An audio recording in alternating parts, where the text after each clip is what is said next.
Welcome to the Fitness and Lifestyle Podcast. I'm your host, Danny Kennedy, and I'm here to help you become the very best version of yourself. What is up, guys? Welcome back to another episode of the Fitness and Lifestyle Podcast. Today's show is an absolute gem. I'm joined by a friend of mine, Jay Phantom. He's the host of the Storybox podcast. I was fortunate enough to be a guest on the show middle of last year throughout lockdown, actually, and that's when Jay and I first met. He's an incredible human. He has so much value to offer. I thoroughly enjoyed our chat today, just getting to know Jay a little bit more and understanding his story. His podcast is incredible. For those of you who haven't had a listen, he's had some amazing guests on, which we dive into a little bit in this episode. So be sure to have a listen and also go and check out the Storybox podcast as well. He also has a book coming out very soon, which I am extremely excited to read, and I'm sure I'll take away so much value from that book, which is called The Path of an Eagle, again, which we will discuss in this episode. But for those of you who enjoy the show today, please do take a screenshot of this episode, post it up on your Instagram story for us, tag myself and tag Jay. We'd love to hear your feedback. But for now, let's get stuck into the chat. Jay, a huge welcome to the Fitness and Lifestyle Podcast, man. It's a pleasure to have you on. I was fortunate enough to be a guest on the Storybox podcast. I think it was maybe roughly this time last year, and been meaning to get you on ever since. And I think there's a lot to unpack, man. So welcome to the show. Thank you so much, Dan, for having me on your show. It's a long time coming for sure, but hopefully I can bring your audience some value, man. So thanks for having me on. I have no doubt that you will, man. You're from the outside in, you're a very interesting dude. I mean, you've had the opportunity to speak with a lot of people that also add a lot of value to people's lives from all different areas, which is incredible. And we'll touch on that in today's show. The first thing I wanted to ask you, man, is what led you to starting the Storybox podcast in the first place? Well, that's a long answer. I'll try and concise it a little bit for your audience. But essentially, I started the Storybox way back in 2018 as a completely different model than what it is today. It fell flat on its face pretty quickly, 5 episodes in. I wasn't committed to it at all. I didn't really know where it was going to go. And it was just sort of like me and a mate sitting down, having a conversation and talking about films because I'm a huge film nerd and film lover, but also story lover. Anyway, fast forward, 2018, sort of did my own thing. 2019, got into real estate, had a pretty horrible year, 2019. And towards the middle of 2019, I sort of tried getting my film career off the ground again with a business partner. But that didn't really work out too well. And while I was in real estate, I just burnt out, right? So, but during the whole process, I started doing some like movie reviews on Facebook and Instagram. And people started to like him. And a friend of mine actually DM'd me and he goes, one word, podcast, ? And I've gone, I hadn't really thought about doing it again because once again, I knew that it was incredibly difficult to start a podcast. It's a lot of work, right? So I kind of was scared. I didn't really know what it was going to be. And, but yeah, fast forward, the film business fell apart. I left real estate. And I was sort of like in this limbo process of what to do next. And I went for a couple of job interviews at different companies and none of them felt right. But this is a process of me actually learning to follow my intuition, my inner gut, my inner voice telling me you should do this, you shouldn't do this. And anyway, so I'm sitting down at one of Australia's top recruitment companies and with the CEO, and he's asking me this one question. He goes, "Why do you want to work here?" And I tell him straight up, I'm like, I want to help people. And I didn't really understand to the kind of extent of what that really meant in that moment. All I was thinking about was, sure, I can help people get a job like I was doing with real estate, helping them get a property. So sort of carried over. But when I went home on the train, it's sort of like this light bulb moment occurred to me. And I was like, that's it. I want to help people realize their own worth because I struggled with that for pretty much all my life. And in 2019, I went through like one of the most horrendous years in my entire life. You know, if I was to go through and tick off all the things that I went through, it kind of like would shock some of you. But it was all a learning process that built up to that very moment. And I'm like, what if I started the Storybox 2.0, but this time with a renewed vision and mission behind it? So the vision has remained the same, but the mission has sort of changed over time as the storybook has sort of evolved. It's been refined. Very refined, man. And to be honest with you, in the very beginning, I wrote down a list of the kind of people, my wish list, as I'm sure some of you do if you are podcasters. And I had like Tony Robbins was there, Matthew McConaughey was there, all these Gabby Bernstein, all these incredible people that I had listened to on Lewis Howe's podcast, but never actually thought that I would have the opportunity to actually speak to any of them so close in to actually starting the Storybox. So when I officially began, there's a quick funny story. So my business partner was actually going to be the co-host of the podcast, but he ended up leaving the show because I'm a go-getter. I'm like one of those people that has an idea. I want to make it happen as soon as possible. So I started reaching out to just some of my friends to get this podcast off the ground. And I call him up the next day and tell him what I had done. And he goes, I feel like the train's left and you've left me at the train station. And he chucks this massive adult tantrum. And I'm like, well, okay, fair enough. I'm giving you the opportunity to be part of something great here. You have a choice whether or not you want to stay or leave. He chose to leave. So I'm like, but that was the best thing that could ever happen to me and the Storybox, because if he had stayed, it wouldn't be what it is today, man. Anyway, fast forwarding, I ended up getting a couple of my friends on the show, and no one knew that COVID would come around the corner. So I was doing in-person interviews with just hospitality industry people, which was ended up being great to start off with. Because now I've got all these amazing connections and friendships. So that happened and COVID hit, and I've gone, how am I going to build this now? Anyway, everyone went to Zoom, and then the amazing blessing in all of it was there was a lot more people available now because everyone was stuck in lockdown. I think that was the time that I first reached out to you. I heard about you from Steph Claire Smith and all the work that she was doing. So I'm like, I'm going to reach out to this guy. I think it was through Instagram or email. Never actually thought you'd get back to me. So for your audience, DK was one of the very first people to believe in me and the Storybox with what I was doing. He didn't ask me how many downloads I had, didn't ask me any of that. He was just like, yep, happy to come on, Jay, happy to have a chat. And that was back when I was like, I had my iPad, I wasn't able to get video. The audio was shot. It was terrible. But I realized something in those very few interviews. Stories matter. People's stories are valuable. You yourself, you have a story to share, but not many people want to actually share it for fear of, what others might think of them, vulnerability to take. So I learned in that very moment that with my story, I can relate to a lot of people with what they're going through. And I think that's one of the reasons why the Storybox has sort of grown over a period of time. I mean, it's not, massive by any stretch of the imagination. It's just been this gradual growth period over the last not even 18 months. So I hope in short that answered your question. That's awesome, man. And it often gets said that through adversity, that's where all the great things happen. And by the sounds of things, you mentioned 2019 was quite rough. I'm assuming now when you look back at it, at the time, it's probably like, why is this happening to me? All the questions everyone asks when they go through a rough time. But when you look back at it now, I can imagine that you're so glad that you went through it, and it's almost a blessing that you went through such a rough time, because realistically you may not be in a position or have the same mindset or the same drive that you probably do now if it wasn't for that tough year.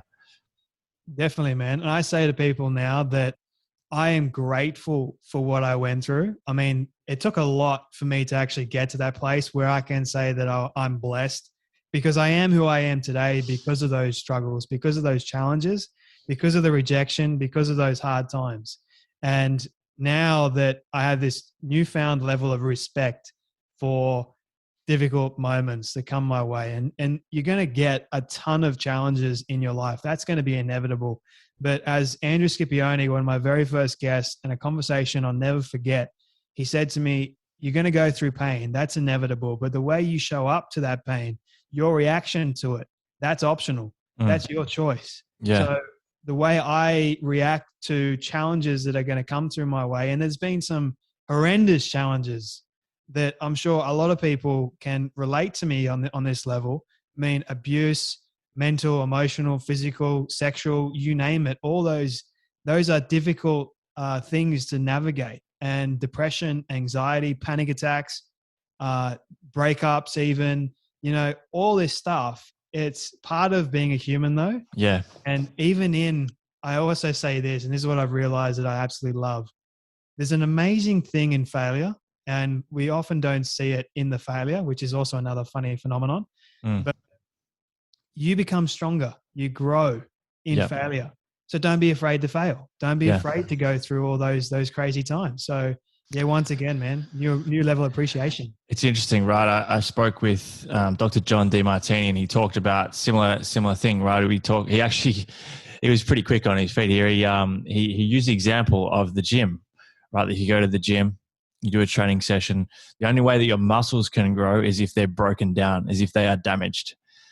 You have to damage the muscle tissue before it can grow and before it can get stronger and get bigger. So, and the same applies for life. And I also wanted to bring up the point that you kind of touched on when you spoke about starting the podcast. Like, from the outside in, and even for those that have maybe got a podcast or who are starting a podcast, and I get this a lot of the time with things like social media, and even those that are just starting in the health and fitness industry as a business.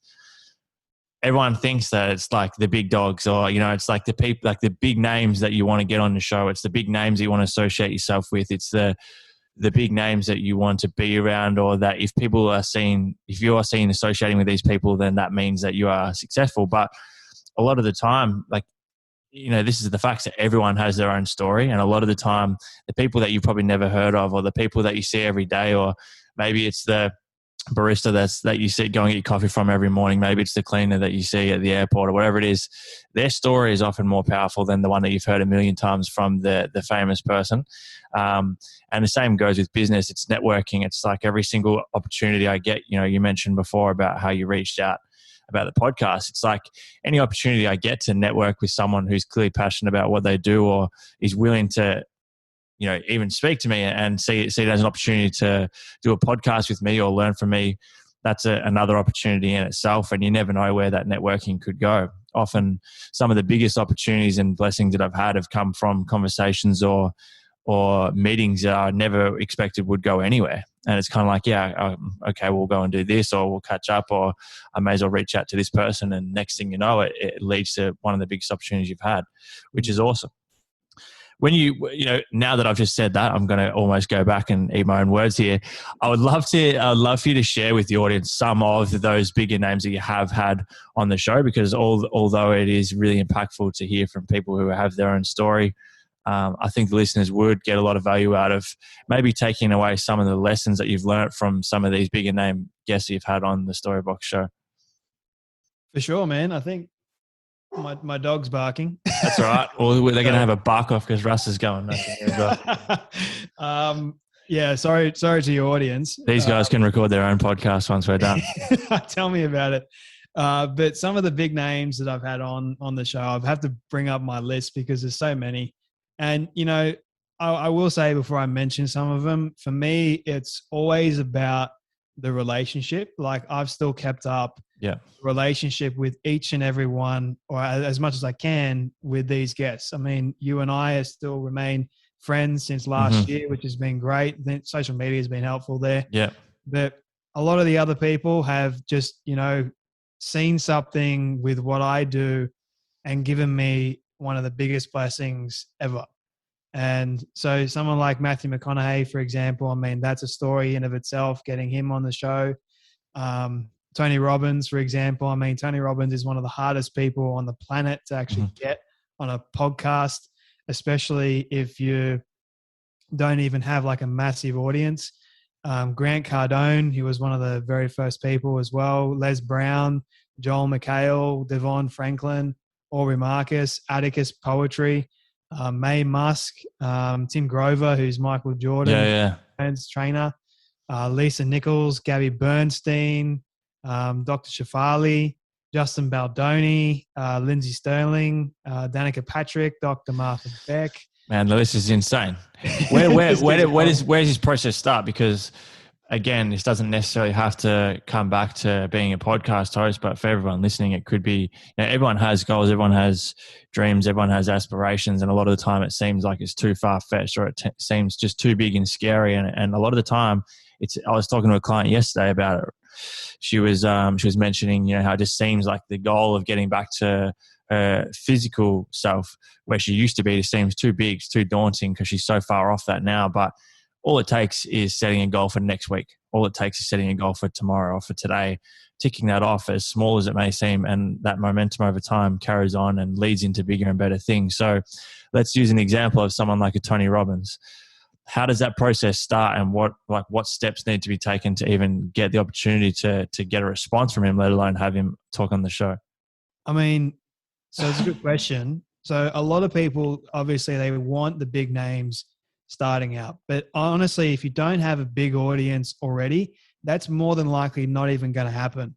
So I had to, it was a building process, man. Like I had to build up to having Tony Robbins on the show. And as interesting as that is to like dive into, but these people, their time is so precious, it's so valuable that they don't want, because if they were to give every single man and their dog an opportunity and their time, then everyone would just have access to them, and then it just would just, I don't know. So for me, I had to go the struggle road to get Tony on the show, but it was an amazing journey. And sure, it came with its set of stresses, but all I did was at the start of the year, I found an email address and I started hounding that email address, I think every single week with a structured email that I didn't actually think would even hit. And I mean, Tony's people and publicity team, they get hundreds, if not thousands of emails a day. So why in the world would they look at mine all the way from Sydney, Australia?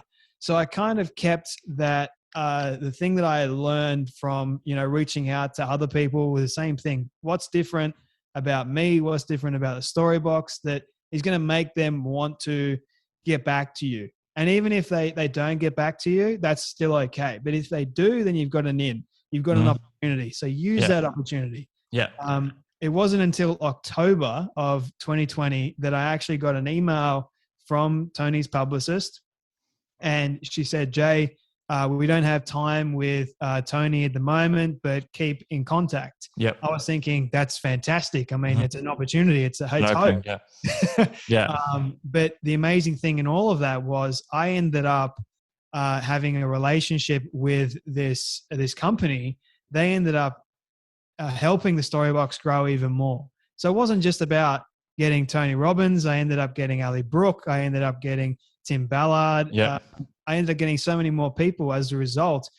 Peter Mallouk, who is Tony Robbins' co-writer for a number of his books, and just had these amazing conversations. It wasn't, I was focused on, okay, I'm doing this just so I can get Tony. No, it was every single person. Everything that comes along with it. Exactly. Everyone was valuable in every single conversation that I had. I didn't, I didn't treat anyone differently. So who I was as I was showing up to each interview was just it. Come, I think it was December, in the process, it's funny because I had to get Matthew McConaughey before I got Tony Robbins. That came first actually. But when I got Matthew McConaughey, I shared the episode with his team, with Tony Robbins' team. And I said, what do you think of this conversation? And because Matthew and I had this incredible conversation, they loved it. And they said, having about this kid, we're going to give him a chance. So Tony had a publicity day. And most of the time you can only get people like this when they're doing press days, which is limited to the amount of either podcast, media, you name it, that they let in. And I was on the list. I was given that opportunity because this publicist, a lovely lady, gave me an opportunity. She went into bat for me. And I also say that I was damn persistent. Like I did not give up. Even when there was like a couple of no's along the way, I just didn't give up. I kept them updated all the time with what I was doing, the numbers, you name it, whatever it is. So that was really the process. And to be honest with you, man, it was all about the relationship, building it. That was more valuable than just merely getting a name just so you can build a podcast. Because I noticed something interesting after it. My life didn't radically change. My podcast didn't radically change after I got him. I thought it would. Yeah, we spoke about this before we hit record. Yeah. So that's really it, man. That's awesome, man. You're completely right, because it's all well and good. Yeah, I think it's almost like you compare this to, let's say, I mean, this is a very odd comparison, but you compare it to like professional athlete, right? Like they put all this work in to make it. So you talk about someone making it to the AFL. Player makes it to the AFL, and you have two different types of people. You have one person that thinks, "Oh, I'm here. That's it. I've made it." Or you have the other person that goes, "All right, now the work starts. This is where the journey really starts." So for you, it's like you get that no, or you get that response email, or even you get Tony, right? And it's not like, "Oh, fantastic, I've got Tony now." Cut off communication. Thanks, guys. Cheers for that. Now I've got Tony. I don't really need you guys. It's more so like, as you said, how can we continue to build this relationship? And that's, to me, honestly, that's probably something that I've gained the most value out of with my own podcast throughout the years of running the show. It's like I now have some incredible friendships and networks because of the people I've had on the show. And it's like, how can I offer you value in return? It's about checking back in 6 months later or a few months later to see how you're doing, and doing whatever you can to offer them value as well, which I think is such an important thing in any form of relationship. It needs to work both ways. It can't just be one way. Like, they've given you the blessing of giving you your time, like you said before. So now you need to return the favor in some way or another. That's it, man. I mean, you said it. Like, for me, I don't see myself as someone special at all. I'm just a normal human being that has got a story, and I want to help others. And I think it's people are searching for that genuine, authentic connection, rather than it's sort of like, okay, I'm going to bring you on the show so then I can just run through a bunch of questions so I can use your name as leverage to get to another name. It's not about that for me. And I think people also realize that too. There's like this huge vetting process nowadays as well, because every man and their dog is reaching out to the same people. Yeah. And you've got to, what's your niche? What's different about you? If you want to get these people attention, then just be, number one, reach out. Don't be afraid to reach out. But secondly, don't act like you are perfect. Don't act like you're special, because you're not. Like, no one is. I think as well, it's almost like a sense of entitlement.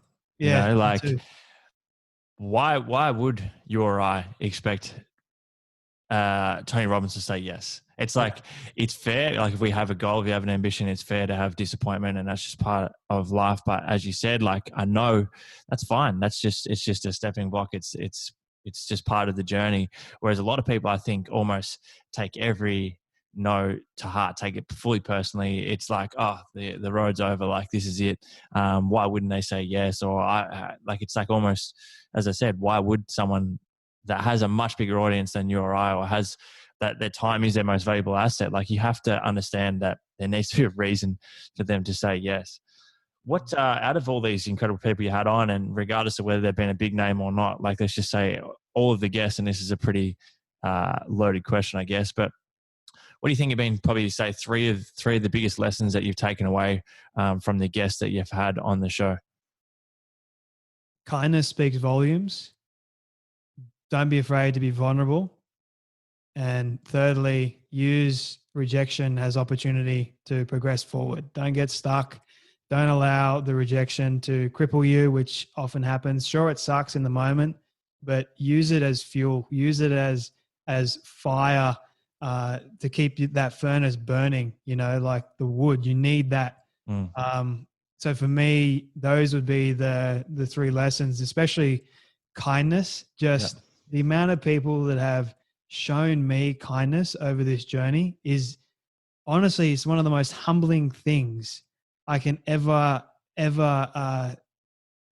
mention to anyone, because it just shows me that there are people out there who give a damn about me and about what I'm trying to do, my mission, my vision, all that sort of stuff. So if they can be kind to me, what's stopping me from being kind to someone else? Now, that could have different levels, right? It can mean that I give financially. It means I can give my time. Time is the most valuable asset that we have. Yeah. So you are showing me kindness by giving me your time. How can I reciprocate that? How can I give back to you and show you that I valued that? So I'm always mindful of this when if a young person asks me, hey, Jay, what advice would you give me here? I don't say no. I mean, Yeah. I'm exactly the same. always able to say, hey, I'm not perfect in any way, shape or form, but I'm more than happy to lend a helping hand if I can. And if I can't, I will say I can't. I'm just being open and honest and vulnerable and I'm not afraid to be vulnerable now either. Yeah. And you think as well about the ripple effect of that one act of kindness. I often think about, let's say you're down at your local cafe and it could be something as simple as just a smile and a, hey, how are you? Or have a good day.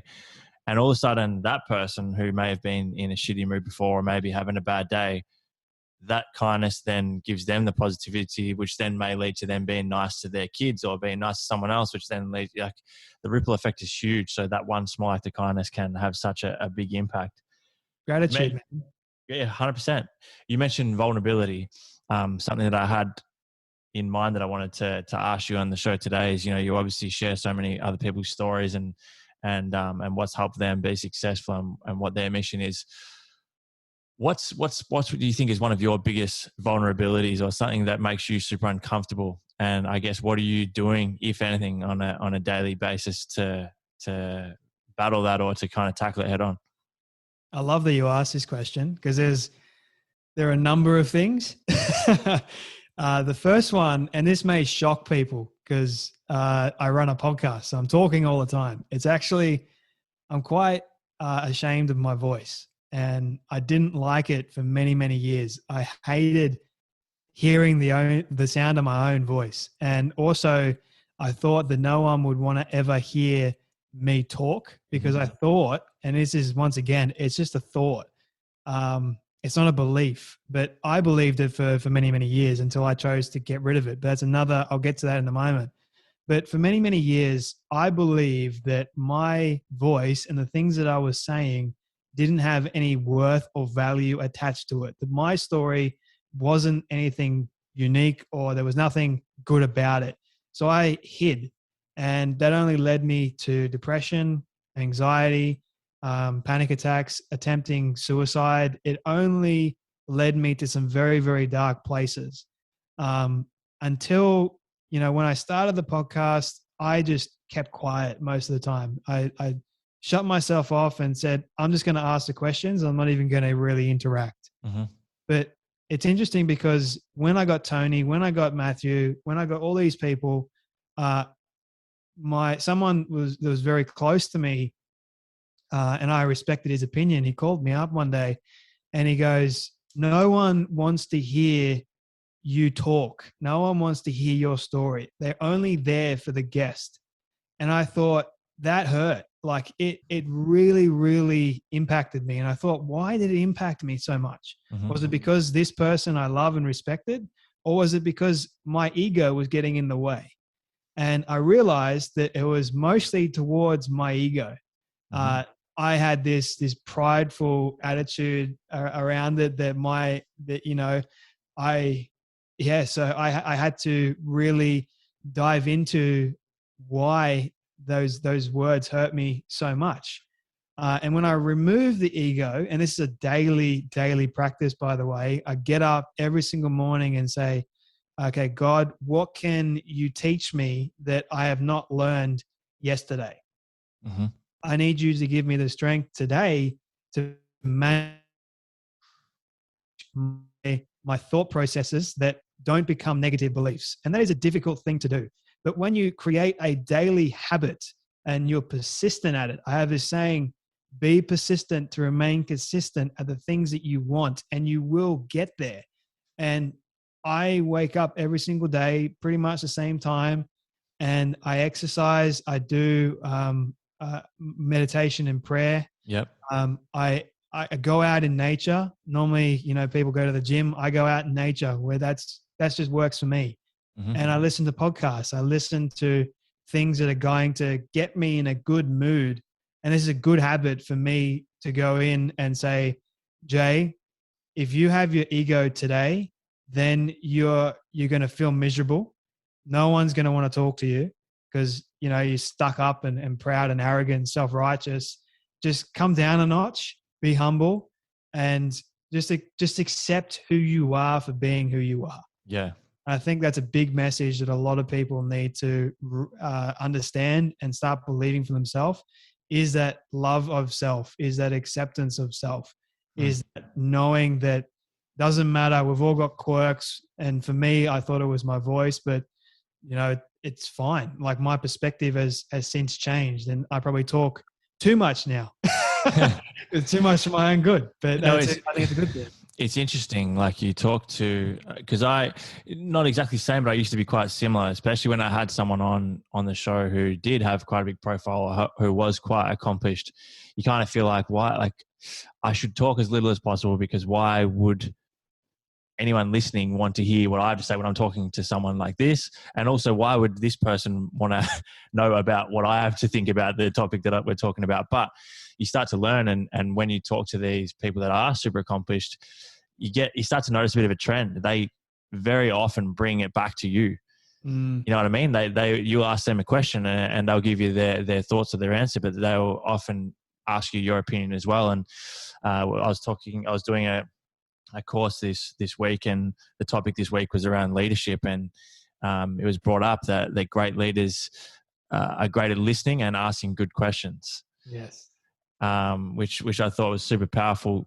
You mentioned the morning routine or your daily routine, and again, I love how you mentioned that for you it means getting out in nature and listening to podcasts, because I think now with morning routines and even to an extent things like exercise and even nutrition, like, people just look at what everyone else is doing and think that that's what they need to adopt to their own lifestyle. I talk about my morning routine quite a lot and how it's evolved over the years, but it's also super important to not just hear what Jay has to say or hear what I have to say and then go home and do that exact same thing and expect it to have the same impact on you. For you, it could be just listening to a podcast. It could be going out and training. It could be meditating, journaling, whatever it may be. It all comes down to what's going to allow you to be your best self for that day and for every day, which I think is incredibly important. Where do you hope to see the Storybox podcast go? Are you hoping to get back into the film side of things? And in a second, before we wrap up, I want to touch on the path of an eagle as well, the book that you've written. So yeah, where do you hope to take the podcast? I hope and this is from the very, very beginning, and this may seem like a crazy goal or dream, whatever, but I know it's possible. And if it's anything that I've seen with this journey, is that it is possible. It's just about timing. It's just about being patient and waiting on not my timing, but if you want to use the universe or God's timing. And I wanted to reach as many people, if not every single person on this planet, with a story, because every story in the universe, in the world, that matters. And if one story can touch the heart and life of someone that is remote, then that's what I want the Storybox to do. I don't want it to become the most popular or the biggest, although selfishly I thought in the very beginning that I was going to be better than Joe Rogan's and all that stuff. But who knows? That to me, man, doesn't really bother me anymore. See, I got to the top of the charts. I got to number 4 on education on Apple Podcasts, and I felt great for a couple of seconds. And I'm like, now what? But for me, it's about when someone messages me and says, Jay, I loved hearing this story. This helped me. Then that makes me feel grateful for the ability to do what I do on a daily basis. And the fact that I don't give up. I'm a stubborn bugger. I'm persistent as heck. And I just want it to reach as many people as I possibly can, man. And I won't ever stop until that ever happens or until God takes me home. Yeah, man. I think something that's going to really help that cause for you is the book, The Path of an Eagle. So when did you decide you wanted to write a book? How was the process? And then also, where can the listeners get access to it so they can see all the work and time you put into writing the book? So the book's not out yet. I'm still on a journey of getting it published, but who knows what's going to happen down the line. Some awesome things have happened in the process of this journey, but I didn't want to write a book. Believe it or not. I mean, back in 2000, I think it was 18, I sort of, things didn't really go in my favor. And then with a relationship, and then 2019 hits around and the relationship ended. Yep. And then as a way of sort of processing all the pain, I just wrote this crazy, it wasn't even a book, man. It was just, I thought it was a book. And I told you before, I spent a year writing what I didn't want to say and a year writing what I needed to say. Yeah. And there's this distinction there, because for an entire year, I wrote out of pain. I wrote out of selfish thinking that I was going to become a New York Times bestselling author, you name it, all in that process. I'm like, this is amazing. Mm-hmm. And then I had someone read it and they're like, what the heck is this? They had no idea what it was. Back then, was that almost writing from ego, almost like what you spoke about before? Exactly. Yeah. So I didn't have the reader in mind. I had myself in mind selfishly. I had my own wants and desires in mind, not what, hey, how can I serve you? How can I help you here? But the path of an eagle wasn't called the path of an eagle to start off with. It was called In Failure, You Learn Humility. And yet here I was writing a book when I wasn't actually humble. Yeah. I was egotistical. Yeah. So I stopped writing it about halfway through. You were writing the second attempt at the book while you were writing the first one. Exactly. That's right, man. And it's actually a funny story, because I stopped writing this book and I had an idea for another book. So I started writing the other book while I had the first book that I had started just sitting there doing absolutely nothing. Mm-hmm. And I'm like, no, I need to go back to the first book and revisit it. Mm-hmm. I was scared to do it, man. I'm like, this is not going to go anywhere. What is it? But yeah, anyway, long story short, I ended up writing the book that has become The Path of an Eagle, How to Overcome and Lead After Being Knocked Down. And it's just like, once again, it's just been this incredible journey of learning. I was telling my mum this the other day, I should never have titled it learning to overcome and lead after being knocked down, because that's really been this journey of even getting the book to agents or publishing houses. It's just a lot of rejection that has come along with it. But as they say, Paulo Coelho from The Alchemist, he was told that by a publisher that his book wouldn't go anywhere, but he said, I believed in my work. Yeah. Enough. And now look at it. It's like one of the biggest selling books. I'm not saying that's going to be my book, but I'm saying there's a message in there. You're doing it for the right reasons. Yeah. Do it for the right reasons and don't give up. Man, that's awesome. I'm so excited to eventually get my hands on it and have a read of it. I mean, look, I've loved our chat today, and I hope that once it is published, we can maybe come back and have another chat and do part 2 and talk about the response and even the lessons that you learn out of that, because I'm sure there'll be plenty more lessons learned by the time it's published. And look, man, again, I want to thank you for having me on the show last year. I'm glad that we've been able to connect like we spoke about through today's episode. You never know what possibilities or relationships can come from networking with people that you may not necessarily know or know what's going to come of it. But again, man, thanks for coming on the show. I've loved our chat, and all the best to you. You're doing incredible things and impacting so many people, which is a massive credit to you. Thank you, brother. I really do appreciate your influence and the kind of messages you're sending out there to people. Really appreciate you, man. So thank you so much. Absolute pleasure, man.